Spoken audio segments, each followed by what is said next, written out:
Saya percaya saudara diberkati ketika pujian penyembahan. Amin. Saya dapat rasakan itu.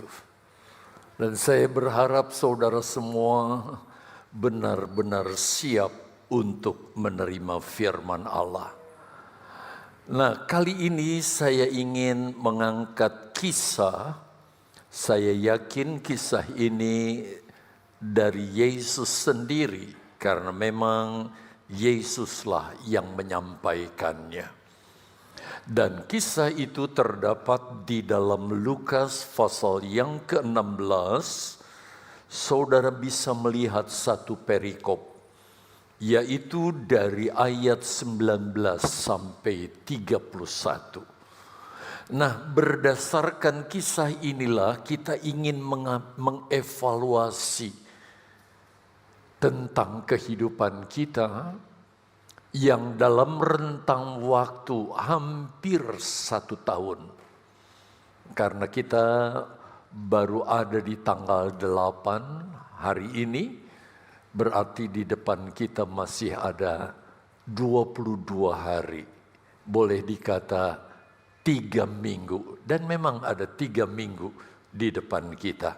Sebab di bulan Desember ini, kalau tidak salah,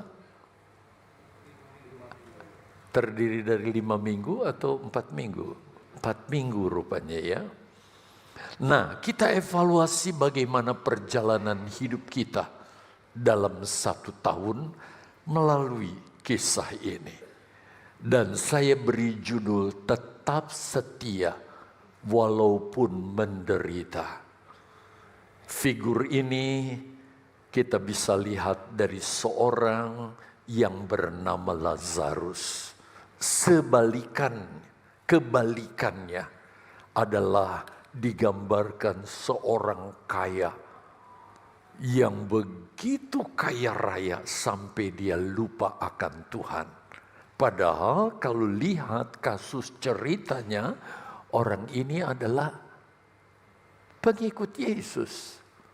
Tetapi karena kekayaan dia lupa Tuhan, bahkan lupa segalanya. Nah, supaya kita mengenal kisahnya, siapa tahu kalau saya dari kelas sekolah minggu sudah diajarkan ini, diceritakan oleh guru. Tapi siapa tahu ada yang baru bertobat, percaya kepada Yesus sehingga belum tahu kisah ini. Yuk, saya membaca dan ayatnya ditayangkan di LED sehingga saudara pun bisa membaca dalam hati. Dikatakan begini, ada seorang kaya yang selalu berpakaian jubah ungu dan kain halus. Dan setiap hari ia bersukaria dalam kemewahan.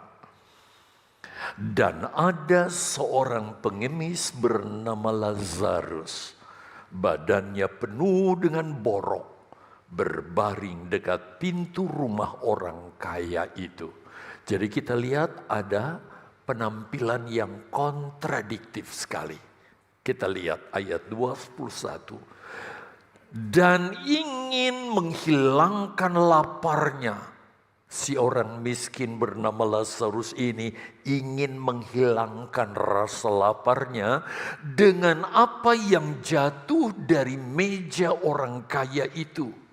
Malahan bukan tangan orang kaya yang menolong dia, sebaliknya anjing-anjing datang dan menjilati boroknya. Kemudian matilah orang miskin itu. Tapi luar biasa, lalu dibawa oleh malaikat-malaikat ke pangkuan Abraham. Nanti kita akan pelajari apa yang dimaksud dengan pangkuan Abraham. Orang kaya itu juga mati. Ingat saudara, kematian bukan hanya milik orang miskin ya. Lalu dikubur, dan sementara ia menderita sengsara di alam maut, ia memandang ke atas, dia memandang ke sorga. Dan dari jauh dilihatnya Abraham dan Lazarus duduk di pangkuannya. Jadi Lazarus yang miskin itu duduk di pangkuan Abraham. Lalu ia berseru, si orang kaya itu berseru katanya, Bapak Abraham. Jadi dia kenal Bapak Abraham, saudara. Kasihanilah aku, suruhlah Lazarus supaya ia mencelupkan ujung jarinya ke dalam air dan menyejukkan lidahku, sebab aku sangat kesakitan dalam nyala api ini, menderita. Tetapi Abraham berkata, anak. Ingat panggilannya Abraham kepada orang kaya itu, panggilannya anak. Ingatlah bahwa engkau telah menerima segala yang baik sewaktu hidupmu, sedangkan Lazarus segala yang buruk. Sekarang ia mendapat hiburan dan engkau sangat menderita. Selain daripada itu, di antara kami dan engkau terbentang jurang yang tak terseberangi. Jurang yang gak bisa diseberangi. Supaya mereka yang mau pergi ke sini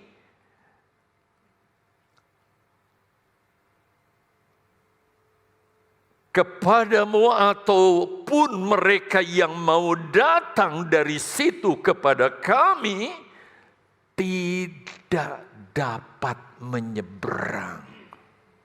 Ada jarak, ada pemisah yang tak terseberangi antara sorga dan neraka.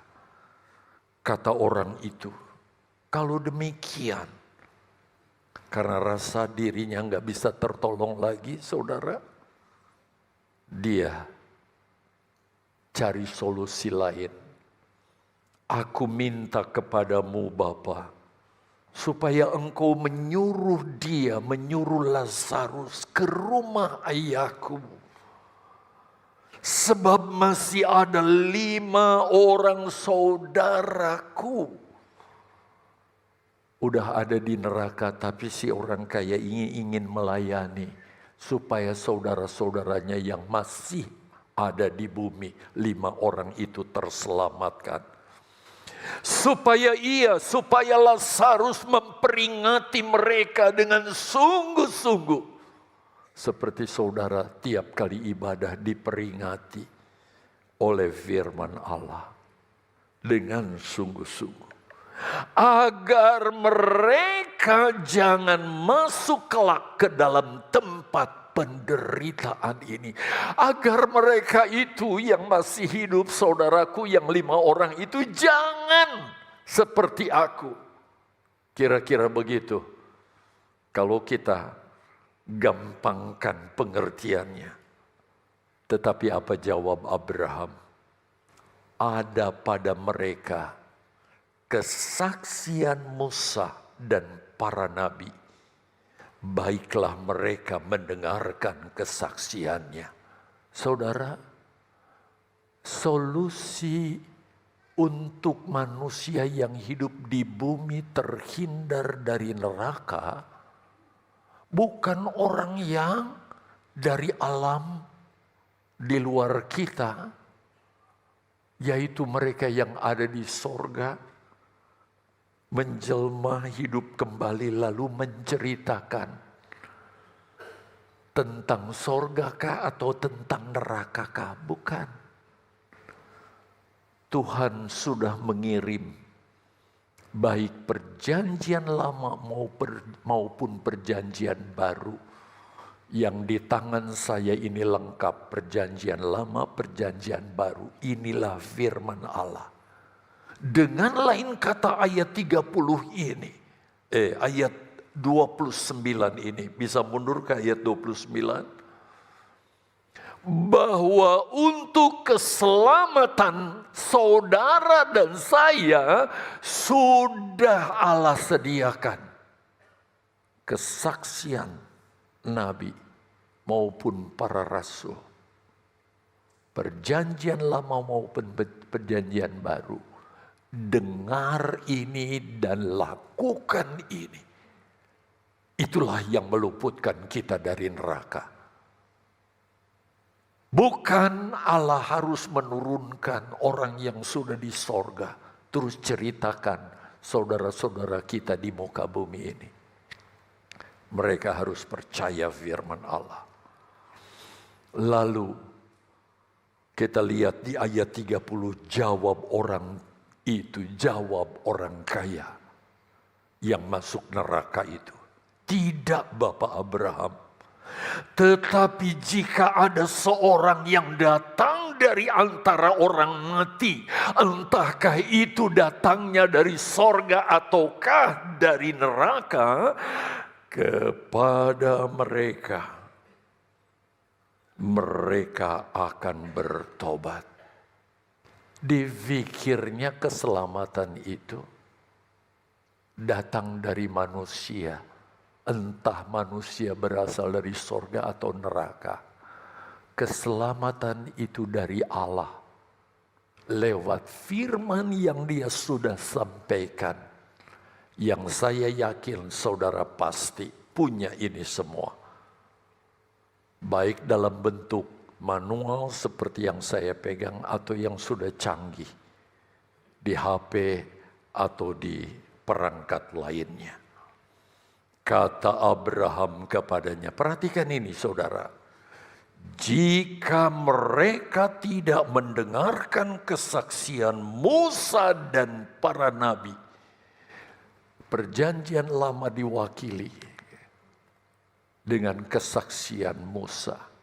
Sedangkan di perjanjian baru, kesaksian para nabi dan para rasul.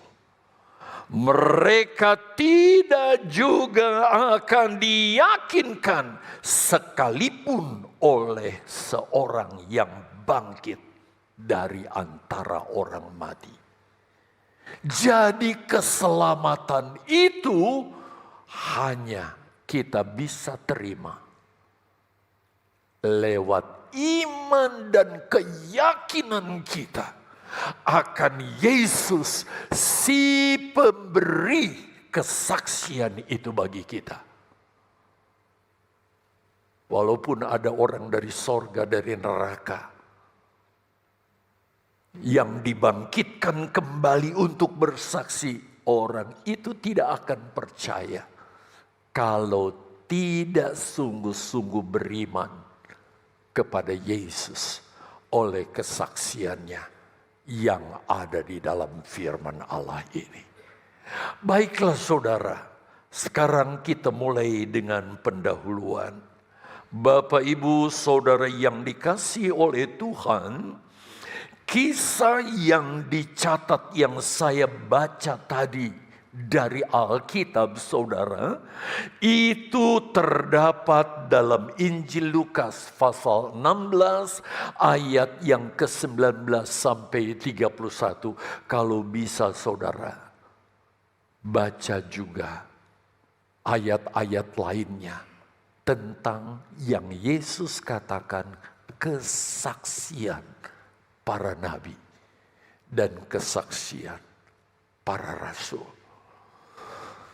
Di mana saudara kesaksian itu diberi judul orang kaya dan Lazarus. Sebagai sebuah perbandingan. Mana yang kita mau pilih untuk kita jalani selama kita hidup di muka bumi ini. Ada orang yang mengatakan bahwa kisah ini merupakan kejadian yang benar-benar terjadi. Tapi sebaliknya ada pula yang mengatakan bahwa kisah ini hanya berupa cerita, perumpamaan, kisah, atau istilah-istilah sejenisnya. Ada komentar yang mengatakan begini. Seorang yang bernama Calvin, saya tidak sebutkan nama famnya atau kepanjangannya, di mana orang yang bernama Calvin ini berkata, sebagian orang menilai kisah ini adalah suatu perumpamaan, satu cerita. Tetapi karena dalam kisah ini ada nama Lazarus, nanti kita akan pelajari apa arti nama Lazarus ini. Maka Calvin menilai bahwa kisah ini adalah sebuah fakta yang benar-benar terjadi. Dan Yesus ceritakan itu. Ditulis dalam Alkitab dan kita bahas pada sore hari ini. Perhatikan Bapak Ibu, untuk itu saya ajak kita perhatikan. Jadi saya harap kalau bisa, walaupun saudara ingin ke belakang, tahan dulu ya, supaya kita bisa ikuti kisah ini sampai tuntas. Kalau kita perhatikan baik-baik saudara, kisah ini sebagai suatu pelajaran bagi kita. Pelajarannya apa? Supaya kita terhindar dari hal yang buruk dan membawa kita pada dampak yang negatif dalam kehidupan kita. Apalagi keluarga kita. Untuk diri kita sendiri saja jangan, apalagi saudara sampai orang-orang lain. Tapi sebaliknya dari kisah ini kita mendapatkan berkat bagi kehidupan kita. Sehingga akhir hidup kita seperti Lazarus. Bukan seperti yang dikisahkan dalam kisah ini, yaitu kehidupan dari orang kaya. Nah, Bapak Ibu, saudara yang dikasihi Tuhan, kita angkat dari kedua pribadi ini. Sebenarnya kalau ada waktu, kita juga ingin angkat pribadi yang ketiga. Kalau kita lihat orang kaya, dari segala sisinya kita lihat negatif, bukan? Dari sisi lainnya dia memang sukses sehingga dia jadi orang kaya, tapi akhir hidupnya negatif. Tapi kalau Lazarus saudara, kelihatan dia tidak punya apa-apa, tapi dari sisi rohani bagus sekali. Sampai dia akhir hidupnya adalah sorga. Tapi sosok ketiga siapa? Abraham. Kalau kita mundur ke kitab Kejadian, kita pelajari hidup Abraham. Secara jasmani dia diberkati luar biasa. Sehingga ada catatan dia menjadi orang yang kaya. Tetapi dari sisi rohani dia juga diberkati. Sehingga dia waris kerajaan sorga. Jadi selama hidup kita di muka bumi ini, ada orang bergaya hidup Lazarus, sorga, tapi hidupnya menderita selama di bumi.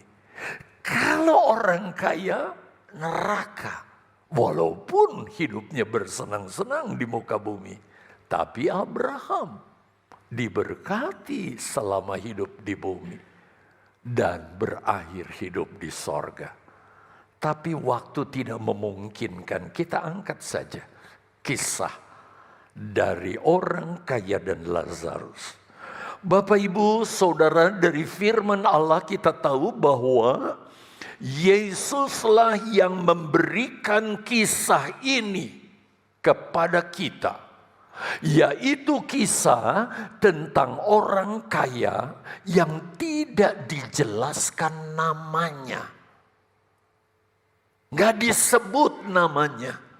Bukan karena Yesus tidak tahu nama si orang kaya itu, tetapi hal ini menggambarkan kepada kita bahwa si orang kaya ini adalah anak Tuhan. Kalau saya tanya, siapa anak Tuhan di sini? Pasti semua tangan akan terangkat. Si orang kaya ini adalah anak Tuhan, tetapi dia tidak memelihara imannya dengan baik. Bahkan dia lalai dalam beribadah. Saya harap ini jadi catatan bagi kita.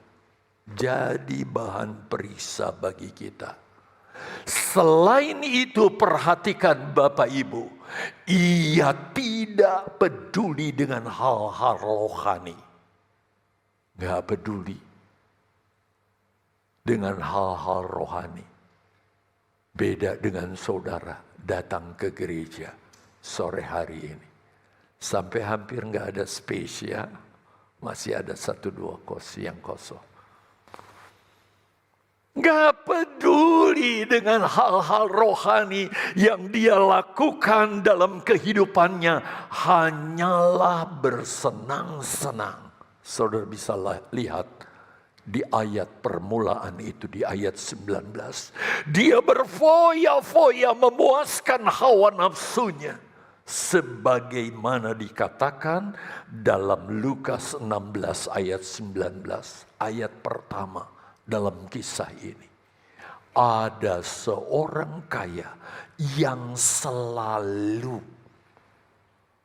kata selalu ini berarti dia lakukan secara intens.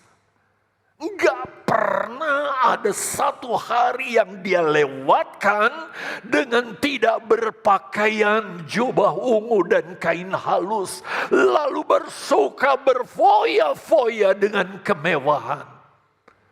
Padahal dia tahu sebagai anak Tuhan, ada jam-jam di mana dia harus beribadah. Mencari yang kekal, mencari yang rohani. Yang kita tidak bisa dapatkan kalau kita cari ini setelah mati. Selagi kita hidup, itulah yang harus kita lakukan. Ada catatan yang saudara harus perhatikan di sini. Kalau kita perhatikan dalam Lukas 16 ayat 24, kalau ditampilkan ayat ini sangat baik, tetapi tidak apa-apa, saya sudah jelaskan. Di sana ditulis ketika orang kaya itu memanggil Bapak Abraham, dia memanggil dengan panggilan apa? Bapak.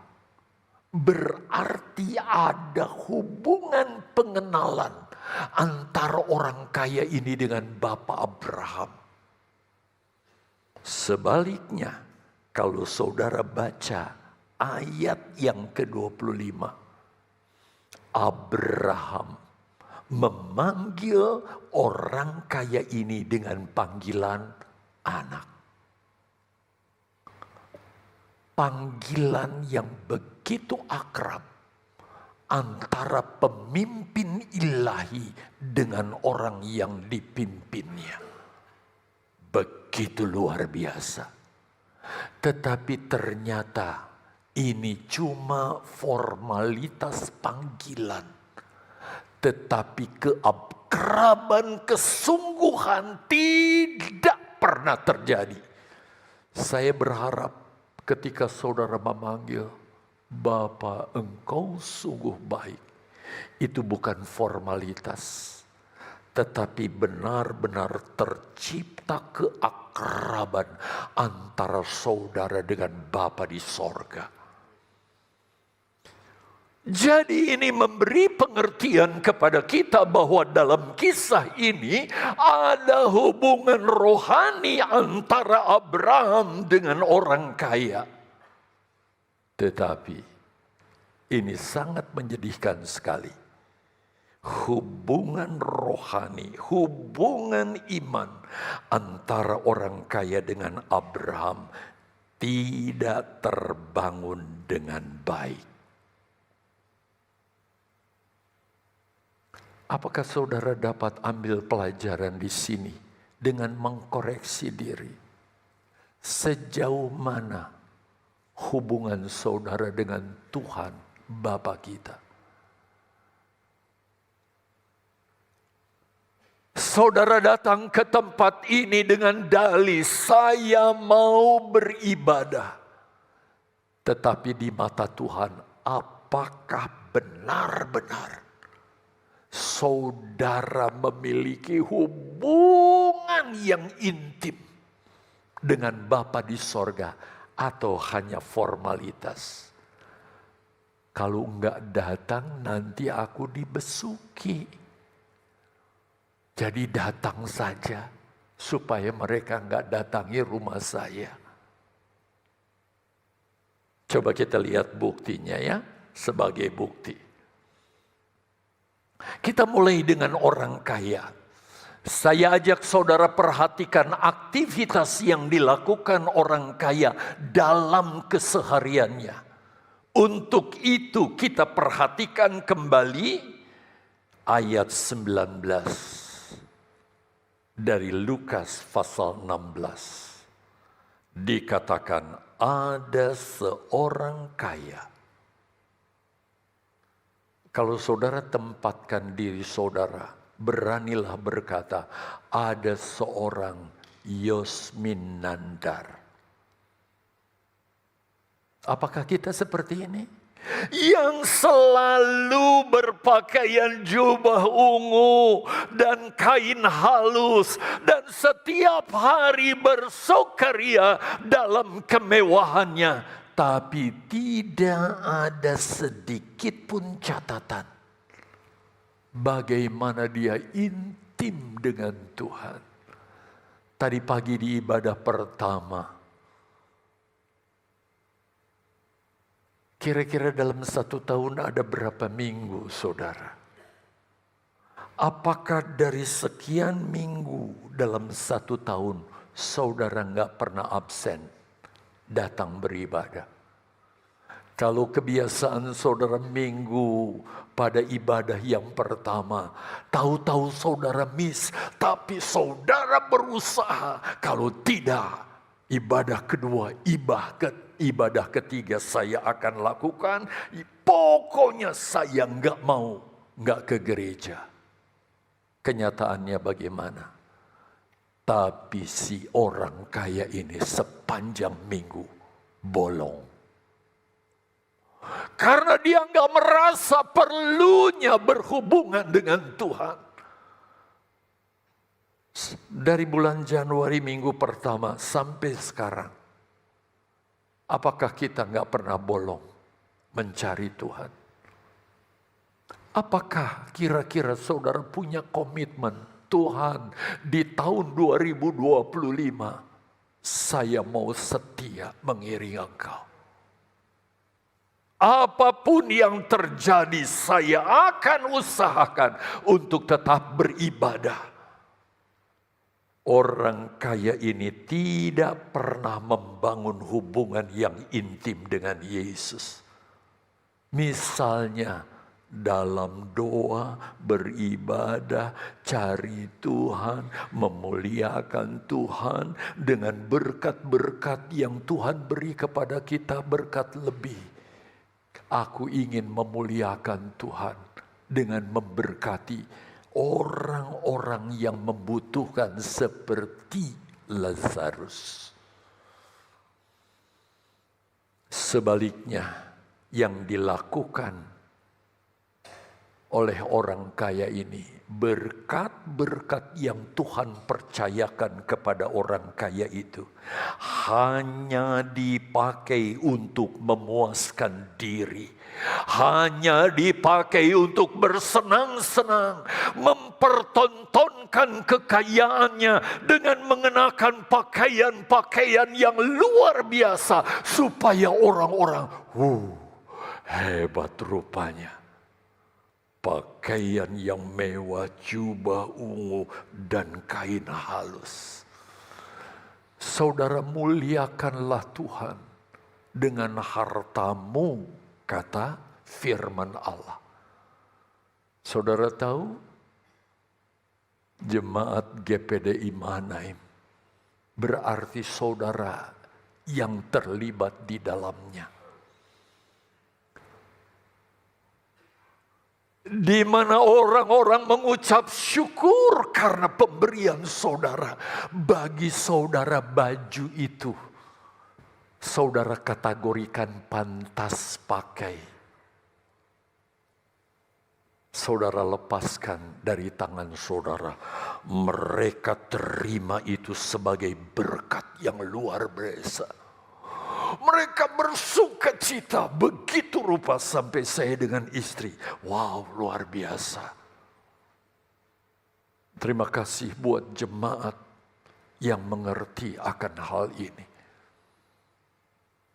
Yang sudah tahu memuliakan Tuhan dengan apa yang saudara bisa lakukan. Bukan seperti orang kaya ini. Setiap hari yang ia lakukan adalah bersukaria, pesta pora, dan bersenang-senang untuk memuaskan hawa nafsu dalam dosa. Dan melalaikan membangun persekutuan dengan Tuhan. Saudara, yuk kita sepakat. Tahun depan, jangan kita lalaikan jam-jam ibadah. Sesibuk apapun kita sisihkan waktu kita. Karena inilah yang seharusnya dilakukan oleh setiap orang yang percaya sebagaimana yang diajarkan firman Allah. Firman Allah. Salah satu yang saya ingin angkat. Coba klik. Saudara lihat. Filipi, cukup itu aja. Filipi dulu. Yep. Filipi dulu. Cukup yang lain dimatikan lagi. Filipi aja satu diberangkatkan. Klik satu kali. Kok semua muncul? Filipi, coba tampilkan ayatnya. Filipi, tadi bisa ya pertama Filipi muncul. Yuk kita lihat ayat 12 mulai.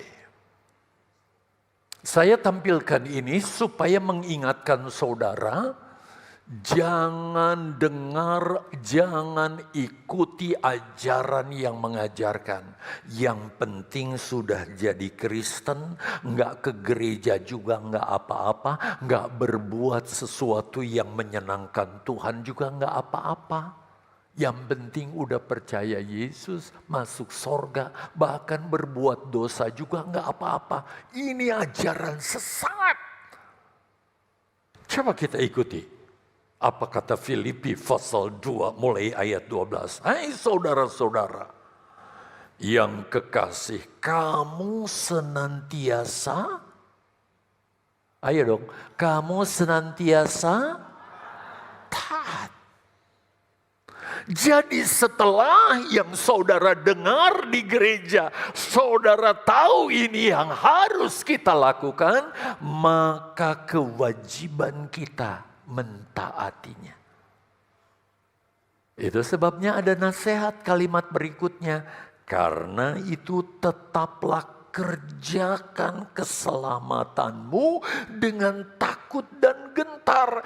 Jadi keselamatan yang saudara terima, saya terima keselamatan itu saudara umur 16 tahun. Saya imani itu setapak demi setapak sampai sekarang saya belajar mengerjakannya.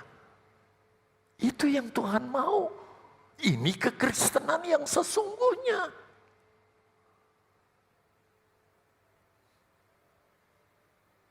Belum.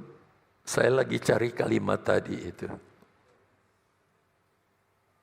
Kerjakan keselamatanmu dengan takut dan gentar, bukan saja seperti waktu aku masih hadir. Jadi jemaat di Filipi ini ketika Paulus hadir di Filipi, mereka lakukan serta Paulusnya pergi kembali menginjil ke tempat lain, dia kembali ke hidup yang lama. Bukan seperti itu kata ayat ini bagian akhir. Coba ayat 13. Karena Allah lah yang mengerjakan di dalam kamu baik kemauan maupun pekerjaan menurut kerelaannya. Kemauan itu adalah Tuhan yang menggerakkan.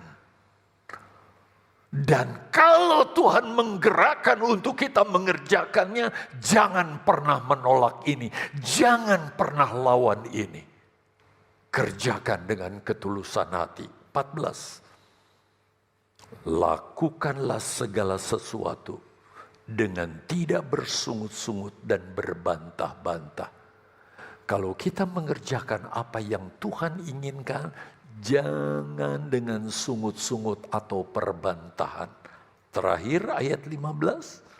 Supaya kamu tidak beraib dan tidak bernoda, sebagai anak-anak Allah yang tidak bercela di tengah-tengah angkatan yang bengkok hatinya dan yang sesat ini. Kita hidup di tengah bangsa yang bengkok dan sesat hati.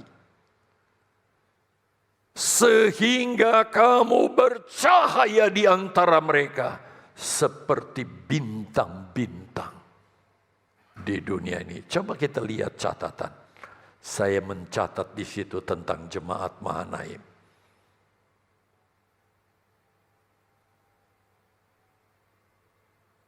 Dan selalu diingatkan kepada jemaat GPDI Mahanaim untuk terus menambahkan dalam iman kita. Jadi ajaran yang mengajarkan yang penting percaya, udah nggak ngerjakan apapun, pasti masuk sorga. Itu salah. Malahan kita diajarkan untuk menambahkan di atas iman kita, apa katanya? Kebajikan terus. Sampai kita serupa dengan Yesus. Di dalam 2 Petrus 1 ayat 5 sampai dengan ayat 8. Itu diulang-ulang oleh gembala jemaat saudara. Karena memang inilah kehendak Tuhan di dalam kehidupan kita. Nah sekarang kalau kita sudah melihat orang kaya yang kelakuannya kaya itu, walaupun dia mengaku diri sebagai pengikut Yesus, tetapi sangat buruk keadaannya. Yang tidak boleh kita contoh. Sekarang kita lihat Lazarus. Bagaimana dengan Lazarus? Jauh berbeda bila dibandingkan dengan orang kaya. Lazarus seorang yang miskin yang tidak memiliki pekerjaan. Tetapi keadaan itu tidak membuat dia lupa untuk mencari Tuhan. Dia beribadah kepada Tuhan, dia berbakti kepada Tuhan dengan sungguh-sungguh. Saudara tahu nama Lazarus? Coba kita lihat. Lazarus berasal dari bahasa Ibrani. Bahasa Ibrani, loh, keren. Berasal dari kata El-Azar. Wow, bagus sekali. Kasih nama El-Azar. Orang nggak tahu itu padanan katanya Lazarus. Yang artinya God has help. Artinya Allah telah menolong. Bagus sekali nama Lazarus ya. Moga-moga bulan depan ketika kelahiran banyak anak bernama Lazarus. Tapi laki-laki loh ya, jangan perempuan kasih nama Lazarus.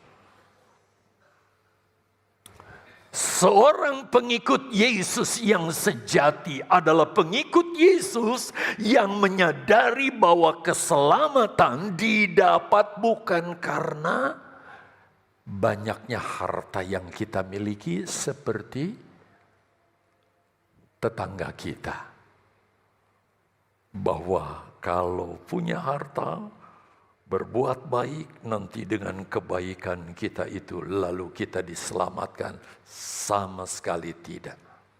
Tetapi jangan lupa ini, keselamatan adalah iman kepada Yesus yang dibuktikan dengan pembaharuan hidup oleh karya Yesus yang sudah menyelamatkan hidupnya atau menyelamatkan hidup kita.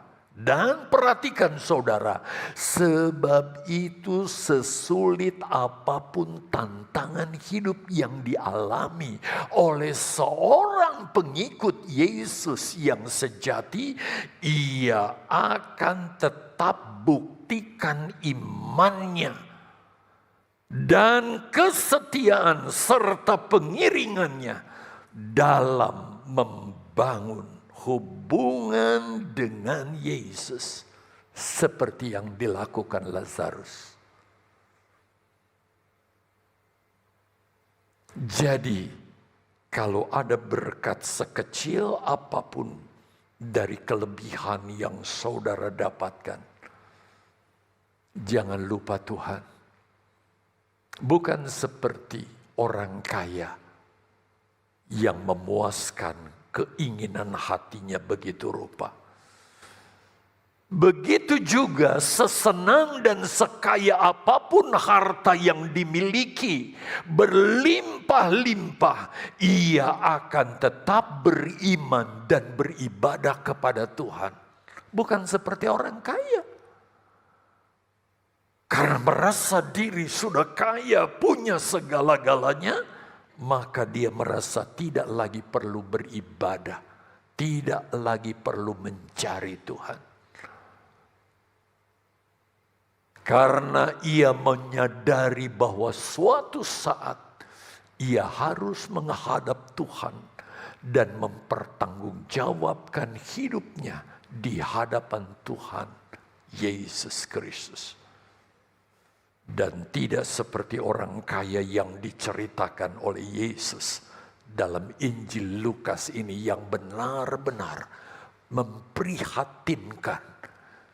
Jangan sampai ada di GPDI Mahanaim orang seperti ini. Mereka tidak sadar. Apa tidak sadarnya? Lihat ini. Kematian datang menjemput. Ayat itu nyata. Dialami oleh Lazarus dan dialami oleh orang kaya. Jangan saudara pikir bahwa kematian itu hanya milik orang miskin.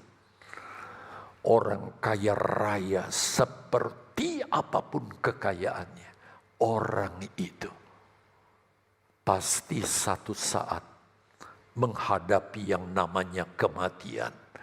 Jadi kita lihat di ayat ini, saudara, firman Allah menjelaskan kepada kita bahwa baik Lazarus, orang miskin maupun orang kaya raya yang luar biasa itu, keduanya harus menghadapi kematian. Saya pun demikian, saudara pun demikian. Ini tidak bisa tidak. Bahwa cepat atau lambat kita semua akan alami yang namanya kematian. Bahkan kadang-kadang kita nggak sangka karena orang itu sehat, segar, bugar, tapi kok mati. Sebaliknya ada yang sakit-sakitan, tapi tetap hidup saudara.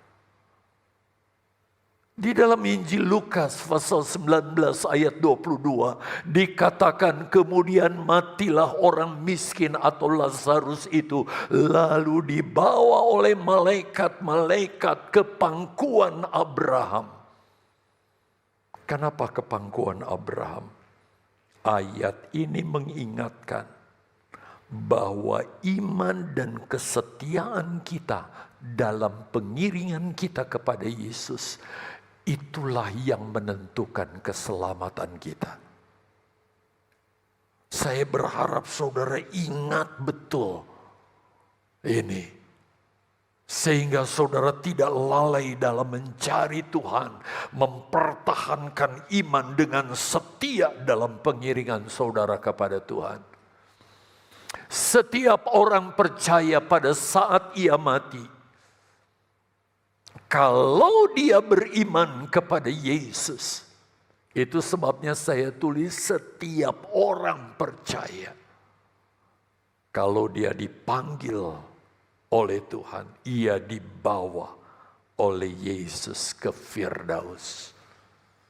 Sedangkan orang yang tidak percaya kepada Yesus, kalau toh orang percaya, orang itu percaya, tapi tidak setia dalam pengiringan kepada Yesus, sama seperti orang yang mengandalkan diri dengan kekayaan, maka kekayaannya itu tidak memberi jaminan keselamatan kepada dirinya. Sebab itu dikatakan dalam ayat 23 dari Lukas 16, orang kaya itu juga mati, lalu dikubur, dan sementara ia menderita sengsara di alam maut, ia memandang ke atas. Dari jauh dilihatnya Abraham dan Lazarus duduk di pangkuannya. Saudara, enggak tunggu neraka, sebab alam maut ini belum neraka. Sebab yang tersiksa adalah rohnya. Tubuhnya di mana? Kalau enggak di kerkop, di celeret. Atau ada di tempat lain. Itulah sebabnya masih disebut sebagai alam maut, bukan neraka. Sedangkan untuk orang yang diselamatkan, dia dibawa ke Firdaus. Sebab rohnya yang menikmati sukacita Firdaus, nanti kalau Yesus datang, dia dibangkitkan, menerima tubuh baru, barulah dia nanti menikmati yang namanya Firdaus, yang kemudian berganti menjadi sorga itu. Itu sebabnya dikatakan dalam ayat 23, orang kaya itu juga mati lalu dikubur, dan sementara ia menderita sengsara. Dikatakan di alam maut, dia lihat. Saudara, coba lihat titik yang bawah. Itu sebabnya jangan sampai ada di antara kita yang berubah jadi tidak setia, lalu lupa akan Tuhan. Walaupun saudara orang Kristen, kalau saudara mengakhiri atau menjalani cara hidup seperti orang kaya yang melupakan Tuhan sama sekali, saudara akan mengalami apa yang dialami oleh orang kaya itu. Itu sebabnya tidak ada pilihan dalam pengiringan kita kepada Yesus. Kesetiaan itu harus mewarnai kehidupan kita. Dan kedua-duanya melihat dan mengalami dengan kesadaran penuh. Coba lihat subtema ini. hidup dalam kesadaran penuh. Jadi jangan saudara pikir kalau misalnya saudara mati terus saudara lupa semuanya. Sadar penuh. Lihat catatan. Saya sengaja lakukan ini saudara supaya saudara membaca dan saudara benar-benar mengimani serta menjalani kehidupan seperti yang Yesus inginkan. Perlu diperhatikan oleh kita yang masih diberi kesempatan Tuhan untuk hidup di dunia ini. Bahwa di alam setelah kematian, apakah itu Firdaus ataukah itu alam maut, kita akan hidup di sana dalam kesadaran penuh. Dalam keadaan sadar sesadar-sadarnya. Malahan seringkali di bumi ini kita kehilangan kesadaran. Karena mungkin tersengat binatang dan sebagainya, saudara, kita kehilangan kesadaran. Tapi entah di surga atau neraka kita akan alami kesadaran penuh sepenuh-penuhnya. Lihat catatan berikutnya. Dan kita akan alami dan rasakan sepenuh-penuhnya kesenangan dan kebahagiaan hidup bagi mereka yang berada di Firdaus. Demikian juga penderitaan dan sengsara bagi mereka yang masuk ke dalam alam maut. Hadis. Mengerikan saudara. Sadar sesadar-sadar. Dalam Lukas 16 ayat 22, kemudian matilah orang miskin itu, lalu dibawa oleh malaikat-malaikat itu ke pangkuan Abraham. Sukacita sepenuh-penuhnya itu dialami, dirasakan, dinikmati oleh Lazarus. Karena sepanjang hidupnya, walaupun menderita, dia tetap setia. Sedangkan di ayat 23-24, orang kaya itu mati lalu dikubur. Mungkin cara menguburnya wow, spektakuler saudara. Dan sementara ia menderita sengsara di alam maut itu, ia memandang ke atas dan dari jauh dilihatnya Abraham dan Lazarus duduk di pangkuannya. Wah, Lazarus kok enak banget ya di pangkuan Abraham. Lalu dia berseru, saudara, ingin alami perubahan.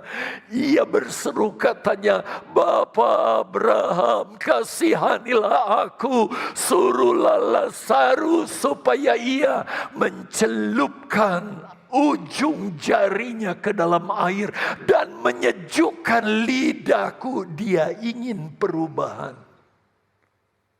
Sebab aku sangat kesakitan dalam nyala api ini. Sadar penuh dia menderita dan dia ingin perubahan. Lihat catatan ini. Hanya keinginan, tetapi itu tidak akan pernah terrealisasi, tidak akan pernah terpenuhi, sehingga terjadi perubahan.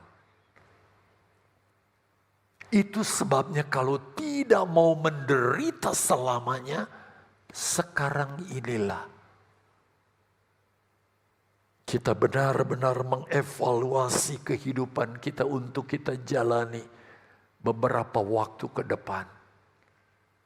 Dan kita benar-benar menikmati yang luar biasa.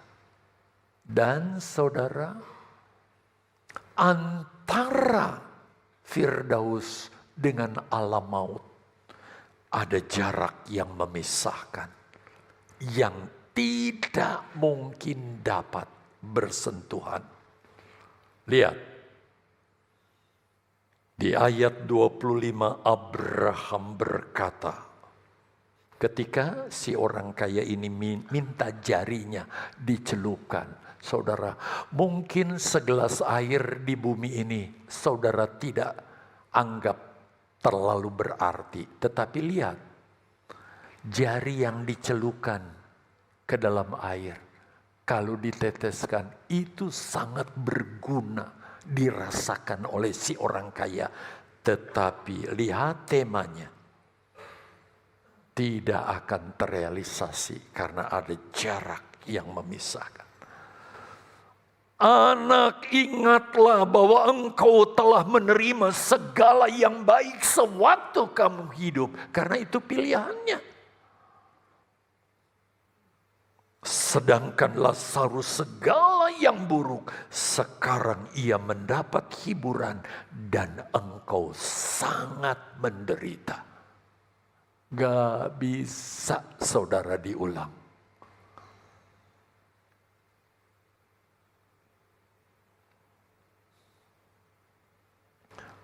Karena orang kaya ini tidak bisa mengurangi sedikit pun penderitaan yang dia alami. Di bumi mungkin saudara pakai salep ini, diurut, bisa mengurangi. Tetapi nanti di sana gak ada sarana untuk mengurangi penderitaan itu. Maka orang kaya itu pun meminta kepada Abraham, kalau begitu tolong Lazarus bangkitkan kembali, datangi saudara-saudaraku, aku masih punya 5 saudara. Dan jangan sampai mereka nanti kalau mati seperti aku masuk ke dalam neraka.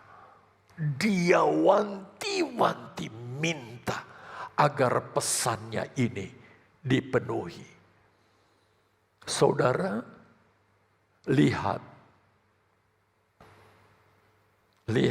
catatannya. Keselamatan itu datang di dalam Yesus. Dan kita menerima pesannya. Yesus tidak akan datang lagi ke dunia lalu dia berkhotbah seperti dulu 2000 tahun yang lalu. Tetapi ada pesannya yang harus kita taati dan turuti. Itu sebabnya Bapak Ibu Saudara yang dikasihi oleh Tuhan, supaya kita tidak bernasib seperti orang-orang yang sudah mendahului kita, sudah kasep. Sebab itu saudara perhatikan bahwa Yesus meninggalkan pesan buat kita. Firman Allah, itulah yang kita ikuti dengan iman dan dengan kesungguhan. Jangan pernah remehkan ini. Apalagi saudara menganggap ini enggak penting lagi. Yang penting saya sudah beriman, saya sudah percaya. Lakukan ini dengan setia dan sungguh-sungguh. Firman-Nya kita ikuti. Dan percayalah saudara, hamba-hamba Tuhan yang sekian banyak, mereka adalah orang-orang yang teruji di dalam menyampaikan firman Allah. Terima itu dengan iman, lakukan dalam kehidupan keseharian kita.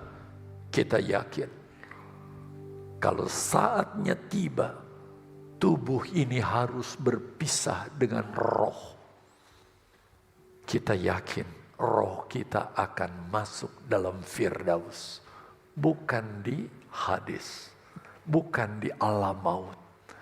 Kita ada di pangkuan Abraham, sebuah gambaran satu tempat yang nyaman, yang indah bersama Yesus di sana nanti.